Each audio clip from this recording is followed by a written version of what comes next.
Mesdames, Messieurs, bonjour. Très heureux de vous retrouver sur Panafricaniste TV, la chaîne de télévision des panafricanistes. Comme à notre habitude, nous allons nous interroger. Cameroun, incident diplomatique a étudié Macron et la stratégie de l'annonce. C'est notre grande interrogation. Cameroun, incident diplomatique a étudié Macron et la stratégie de l'arrogance. C'est notre interrogation du jour. Les années passent, mais elles ne se ressemblent pas, dit-on très souvent.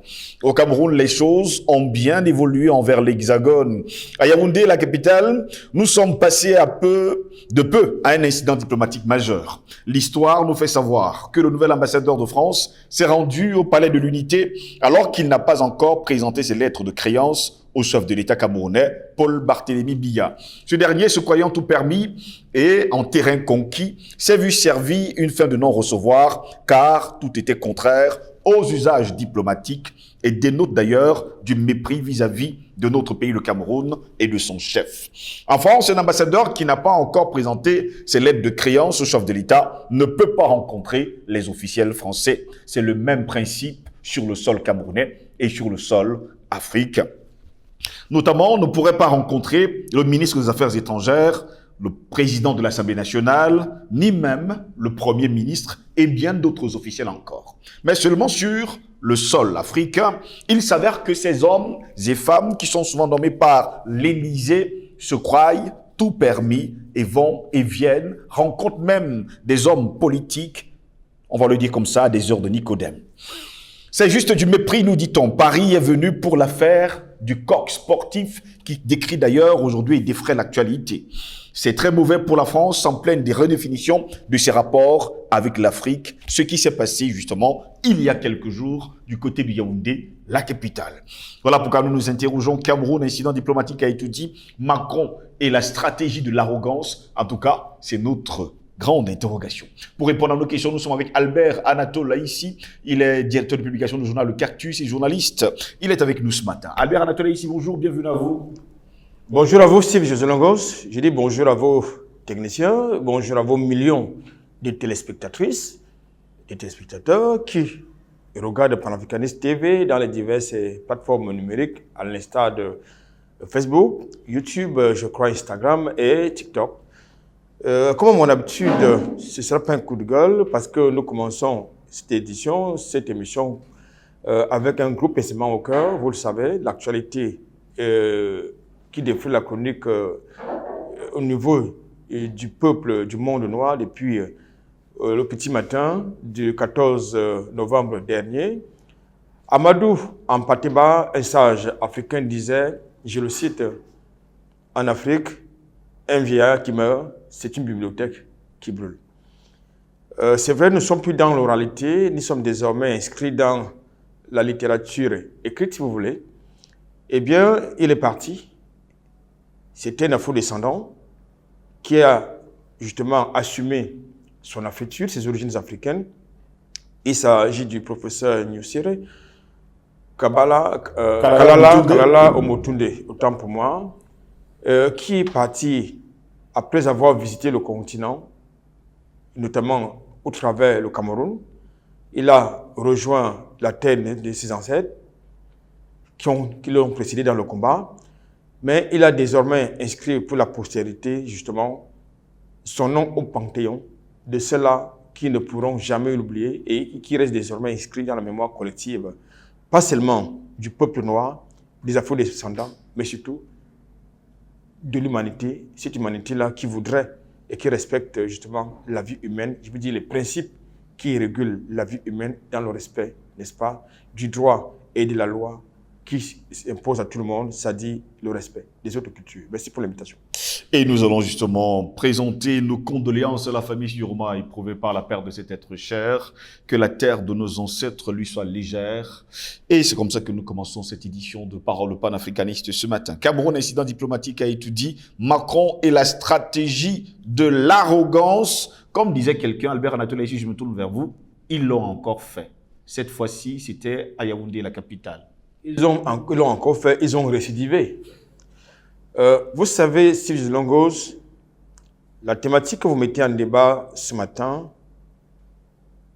met en perspective et de manière fondamentale la nature des rapports diplomatiques entre Paris et les pays africains, en l'occurrence ceux de l'espace francophone en Afrique. Ces relations diplomatiques qui s'inscrivent dans la dialectique du colon et du colonisé, avec tout ce que cela comporte comme arrogance, comme mépris de nos institutions et de ceux qui les incarnent, qui s'inscrivent dans l'intérêt au détriment des pays des États africains, mais surtout au profit de Paris. Alors, pour revenir à la thématique, situons les événements dans leur contexte. Nous sommes le 6 novembre dernier. M. Franck Paris, M. Afrique de Jupiter, débarque donc au Cameroun pour assurer le service après-vente de la visite de Macron il y a quelques mois en Afrique, notamment au Cameroun. Et également dans le contexte de l'actualité que vous connaissez, qui porte sur l'affaire FECAFOOT, Fédération Cameroun de football, et l'ancien équipementier des Lions Indomptables, l'équipe nationale de football du Cameroun, le Coq Sportif. Il est donc prévu qu'il soit reçu le 8 novembre par la plus haute autorité camerounaise, le président de la République Paul Biya, au Palais de l'Unité. Pour la circonstance, il s'est fait donc accompagné par le mercenaire Barbouza, qui est désormais appelé ambassadeur, donc diplomate français au Cameroun, je parle de Thierry Marchand, qui a remis les copies figurées, n'est-ce pas, de son accréditation au Cameroun, au ministre des Relations extérieures, il y a quelques semaines, mais pas encore les lettres de créance. Oui. Il débarque donc, violant tous les usages diplomatiques. Il débarque donc au pas de l'Unité pour accompagner son compatriote Franck Paris dans son pèlerinage, comme à leur habitude. Le protocole va donc signifier à ces derniers, je parle de M. Thierry Marchand, qui n'a pas encore remis ses lettres de créance. À qui de droit, c'est au président de la République. Il y a donc un incident diplomatique. Il estime que il est dans son enclos colonial, donc il a la liberté de se comporter comme il veut. Je voudrais, vous l'avez d'ailleurs indiqué dans votre introduction, préciser qu'à Paris, un diplomate accrédité à Paris ne rencontre pas Jupiter, alias, Emmanuel Macron, alias Jupiter, alias Vulcain, comme il veut, à moins qu'il soit convoqué par ces derniers. Un diplomate africain accrédité à Paris ne rencontre pas Christine Colonna comme il entend. Dans le meilleur des cas, il peut être reçu par le directeur Afrique du Quai d'Orsay. Oui. Donc, la réciprocité n'existe pas. Un ambassadeur, un diplomate, n'est-ce pas, accrédité du côté de l'Hexagone, ne peut pas rencontrer Macron s'il n'a pas présenté ses lettres de créance aux officiels, c'est-à-dire au ministre des Affaires étrangères, au président de l'Assemblée nationale et au Premier ministre de ce côté-là. Mais vous voyez, sur le continent africain et notamment dans l'espace francophone, ce qui se passe à Paris ne peut pas s'appliquer chez nous. Donc, je pense que le problème de fond, comme nous avons l'habitude de le dire et répéter, c'est d'appliquer le principe de réciprocité. C'est-à-dire que si nos institutions sont méprisées par Paris, au nom de la dialectique que j'ai convoquée tout à l'heure, du colon, du colonisé, il est important que nous appliquons nos officiels, que nos officiels appliquent n'est-ce pas, la réciprocité. C'est-à-dire ne pas respecter les officiels, c'est-à-dire les diplomates français qui débarquent chez nous au titre d'ambassadeurs. Déjà, ils se permettent toutes les libertés, non seulement en termes d'ingérence dans nos affaires, dans notre cuisine interne. Vous l'avez également indiqué, ils organisent les messes de nuit à des aides de Nicodème, quelquefois avec les déstabilisateurs des ennemis de nos institutions, de nos États, en toute liberté, sans aucune conséquence. Je pense que, et en plus, ils jouent les agents commerciaux, c'est-à-dire les agents commerciaux des multinationales de leur pays, auprès des autorités, de nos gouvernants. La réciprocité n'existe pas. Tout à l'heure, je vous ai dit comment est-ce qu'ils sont traités, nos ambassadeurs qui sont accrédités à Paris. Ils n'ont pas le droit de rencontrer celui ou celle qui officie comme ministre des Affaires étrangères. Tout au plus, ils peuvent rencontrer le directeur Afrique du Quai d'Orsay pour eux un problème qui concerne la diplomatie des deux États. Tout au plus, ils peuvent être reçus sur convocation du patron de l'Élysée, mais non de leur initiative. Donc, c'est dans cet esprit que le mercenaire qu'on a fait débarquer au Cameroun comme diplomate, Thierry Marchand, débarque donc au palais de l'Unité. Comme je l'ai dit, en violation des institutions de notre République, des usages diplomatiques. Aucun média n'en a parlé. Donc, je pense qu'aujourd'hui, il faut donc redéfinir le cadre de la coopération entre Paris et nos États.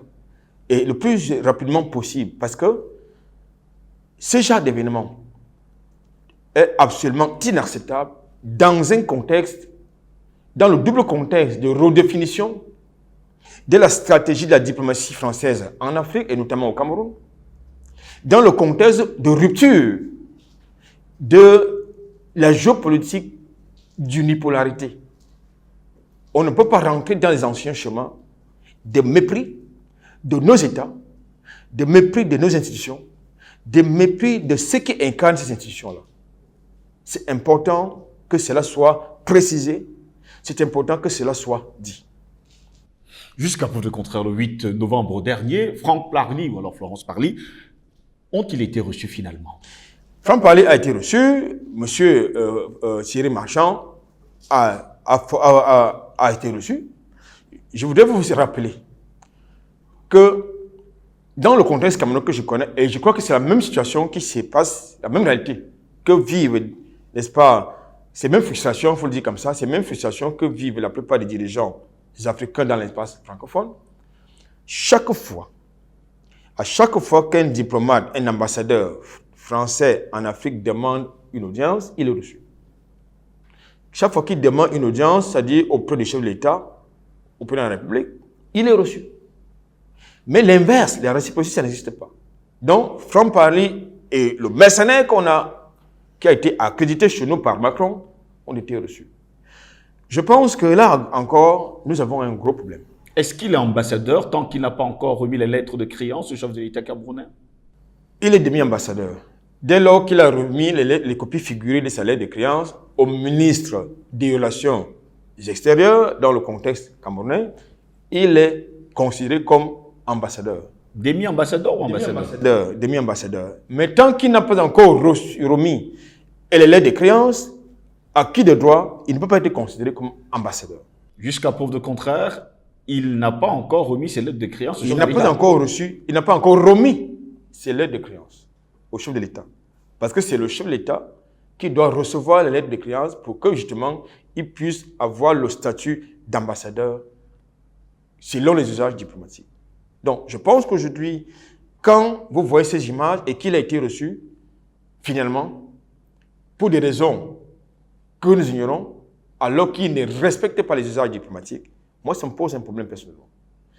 Parce que, comme j'ai indiqué tantôt, la réciprocité n'existe pas. Je ne peux pas accepter. Il y a celui que beaucoup d'Africains ont cru qu'il était noir parce qu'il est noir. Il pouvait être le frère des Africains, ou bien l'ami des Africains, ou bien des pays africains. Je parle d'Obama, le criminel Obama, qui disait que l'Afrique n'a pas besoin d'hommes forment des institutions fortes. Mais voilà donc un État où ses représentants qui méprisent nos institutions. Et je trouve cela inacceptable. Je trouve cela inacceptable, raison pour laquelle j'ai l'habitude de dire qu'il faut détruire ces laboratoires que vous appelez l'ambassade. Il faut détruire ça. Comme ce fut le cas au Burkina Faso, parce qu'il est absolument inacceptable. Est-ce qu'ils peuvent le faire en Arabie Saoudite? Non. Ils ne peuvent pas avoir la même attitude en Algérie. Du tout, ils ne peuvent pas avoir la même attitude en Russie. Ils ne peuvent pas avoir la même attitude, par exemple, au Qatar, du tout. Mais le Qatar et l'Arabie Saoudite, qui ne respectent nullement ni le droit international, ni le droit de l'homme, ni les droits humains, mais qui sont respectés, n'est-ce pas? Ils sont en train d'organiser, avec leurs équipes sont en train d'organiser une Coupe du Monde, n'est-ce pas? Mais il n'y a rien. Mais Joe Biden et Macron ont rendu visite, n'est-ce pas, à ces pays, aux autorités de ces pays-là, n'est-ce pas? Donc je crois que tout ont le but, toute crédibilité, justement, absurde. Donc je pense qu'aujourd'hui, dans la redéfinition, comme je l'ai indiqué tantôt, dans la redéfinition, justement, des rapports internationaux entre États, ce genre d'attitude peut plus être accepté. Ce que j'ai dit du Cameroun par rapport concernant Thierry Marchand est vrai pour tous les pays de l'espace francophone qui ont des relations avec Paris. C'est-à-dire que leurs ambassadeurs qui sont accrédités à Paris ne peuvent pas rencontrer Macron, ne peuvent pas rencontrer Christine Colonna. Catherine Colonna. Catherine Colonna, autant pour moi, ne peut pas rencontrer Catherine Colonna, en tout cas. Ce n'est pas une Africaine, puisque je puisse connaître toute son identité. Il s'en fout de savoir comment nous appelons, bien évidemment. Donc, je pense qu'aujourd'hui, nous avons le devoir, en tant que panafricanistes, de renverser le paradigme. Parce que nous imposons assez le codème, criminels et pédophiles, mercenaires, du respect. Vous parlez justement de pédophiles et surtout d'homosexuels. On est encore dans une autre figure, cette fois-ci, un autre demi-ambassadeur. Je parle bien sûr celui des États-Unis au Cameroun. Lui non plus n'a pas encore présenté ses lettres de créance au chef de l'État. Sauf si ça s'est fait dans mon nom. Non. Il a présenté les copies figurées, n'est-ce pas, de ces lettres de créance qui ont été acceptées, par le ministre des Relations extérieures. Mais il n'a pas encore présenté ces lettres de créance à qui des droits s'il a dit au président de la République. Vous savez que la loi camerounaise proscrit la pratique de l'homosexualité. Je pense que, par respect de nos institutions, comme l'a martelé le prédécesseur de celui qui officie comme président des États-Unis, c'est-à-dire le respect de nos institutions, le ministre des Relations extérieures camerounais ne devrait même pas accepter les copies figurées de sa lettre de créance par respect de nos institutions. Parce que je ne vois pas Biden en train d'accepter un ambassadeur polygame aux États-Unis. Je ne sais pas pourquoi est-ce que notre ministre des Relations extérieures a accepté les copies figurées des lettres de créance de ces deux diplomates qui représentent deux États criminels, où tout ce qu'ils nous présentent comme valeur est tout sauf des valeurs. Je pense que nous avons un problème avec nos dirigeants qui continuent d'inscrire la politique de nos États dans le paradigme france-africain. Mais nous sommes en train d'engager une rupture radicale contre la France-Afrique. Nous connaissons les crimes de la France-Afrique sur le continent africain. Des crimes humains, des crimes sexuels, des crimes financiers, des crimes économiques, des crimes culturels. Il ne faut pas oublier. Donc je pense qu'aujourd'hui, il faut absolument instituer cette rupture radicale. Je m'offusque de ceux qui pensent que nous devons engager une rupture progressive avec les États criminels qui passent tout le temps à réfléchir, à implémenter, n'est-ce pas, les théories criminelles contre nos intérêts. Je dis, il n'y a pas de diplomatie qui vaille. La preuve, c'est que dans le contexte de la guerre, de la crise ukrainienne, on dénie à nos États la souveraineté diplomatique. C'est-à-dire on veut nous imposer une ligne de conduite, une attitude. C'est-à-dire que parce qu'ils sont contre la Russie, qui continue à acheter du gaz, avec qui ils négocient en sous-main, sur la table, si vous voulez, qui condamnent justement en pleine journée, Mais la nuit, ils négocient. Ils veulent nous imposer une attitude, une ligne. Je pense qu'on ne peut pas, accepter cela. Ils nous demandent des comptes.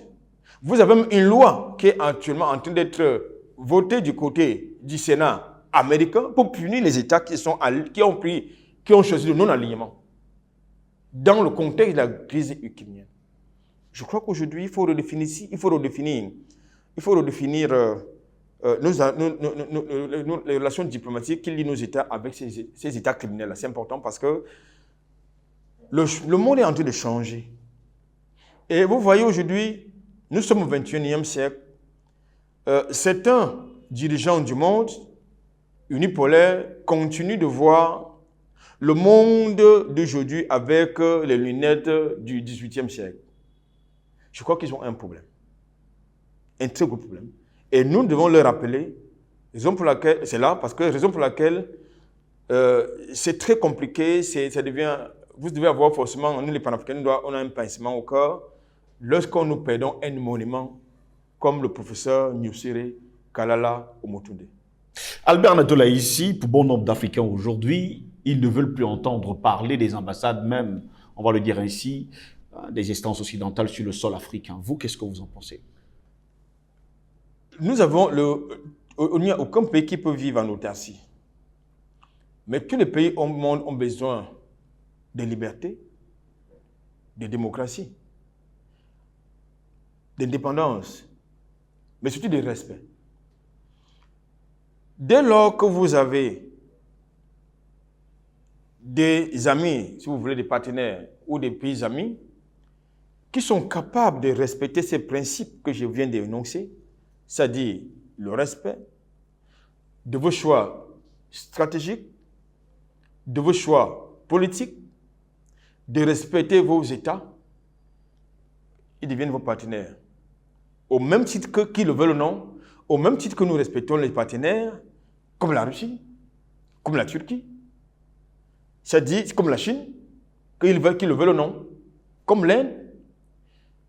Si vous avez ces partenaires qui respectent, qui ne s'ingèrent pas dans vos cuisines internes, qui manipulent les choix politiques dans vos pays, vous devez vous allier avec ces partenaires. Mais par contre, quand vous avez des partenaires qui ont la prétention, l'outrecuidance, de vous donner des leçons de droit international, de démocratie, des droits de l'homme, de respect des droits de l'homme, de protection de l'environnement, de respect de l'équité et de la justice, et qui font tout le contraire de ce qu'ils disent, vous devez absolument rompre, n'est-ce pas, toute relation diplomatique avec ces États.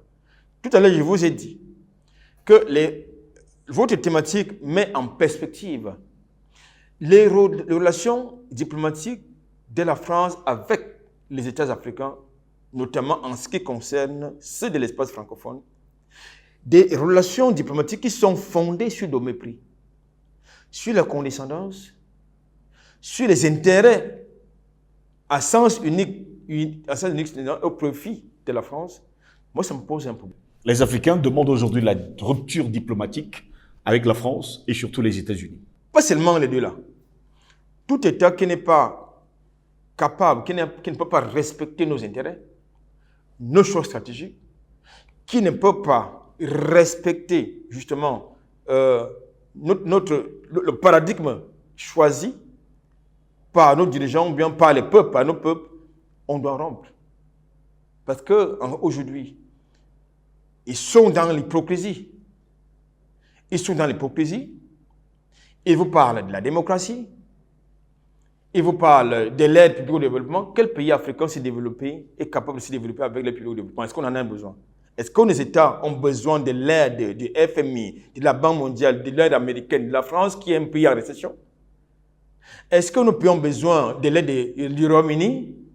Est-ce que nos États ont besoin de l'aide, n'est-ce pas, de la Belgique, qui sont des pays en récession, en crise, ça il faut le dire, en crise généralisée, soit dit en passant?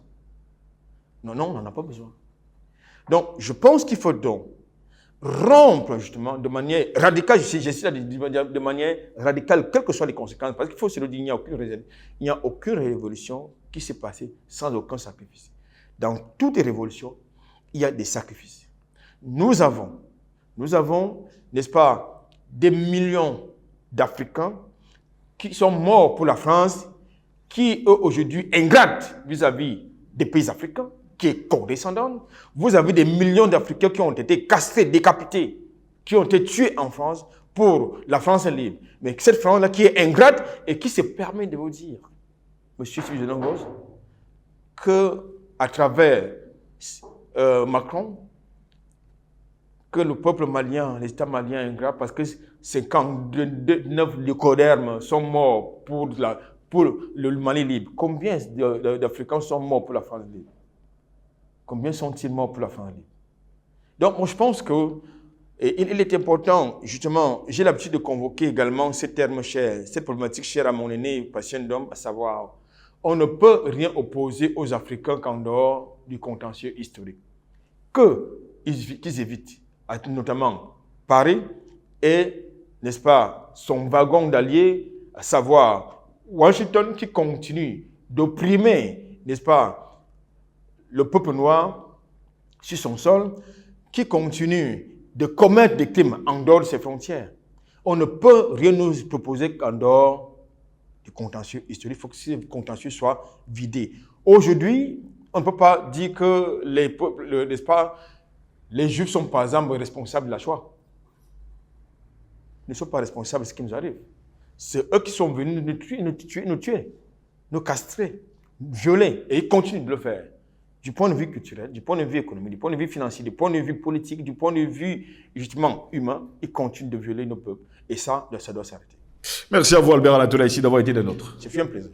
Mesdames, messieurs, c'est ici que s'achève cette édition de Parole au Panafricaniste sur Panafricaniste TV. Au plaisir de vous retrouver très prochainement. Passez une agréable journée.